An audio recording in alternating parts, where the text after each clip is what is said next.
Ndinoitwa Sibusisiwe Nyakunhuwa, ndinorima ndiri muZvishavane district, ward 19. Ndinorima tomatoes cabbages mostly.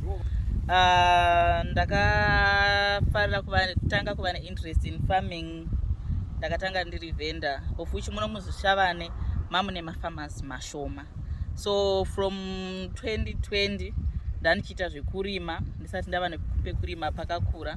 So izvezvi ndiri kurima pane 6 hectares.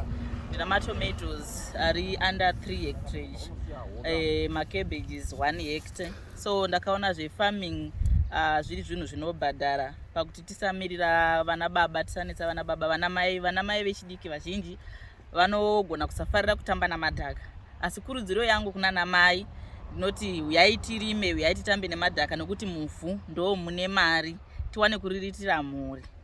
Dimbu tiri kuti kuitawo farming zvinobetserawo vamwe vasinawo mabasa. Like inini ndinoshanda ndakaemploya vanhu 5, and then per week togona kutora macasuals. Vana maivo vari mudzimba mowana kubetsereka like 20 macasuals.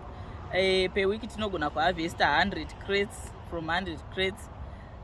Macabbages mostly togona kuharvesta 1000 cabbages per week also. Sekuona kwamunoita kudai tichitoshanda takasununguka kureva kuti panapa tinoshanda zvakanakisa zvisingaite zvichitibatsira kuchengeta mhuri dzedu dzinoendawo kuzvikoro, dzinodla, dzinopfeka kuburikidza kushanda kwatiri kuita kudai. Basa ratinoshanda panapa zvose zvinoitwa kumunda, kushakura, kudzvara, kuisa mafertilizer, kusunga zvose nekugiredha kwamuri kutiona tichiita kudai, ndo basa ratinoita panapa.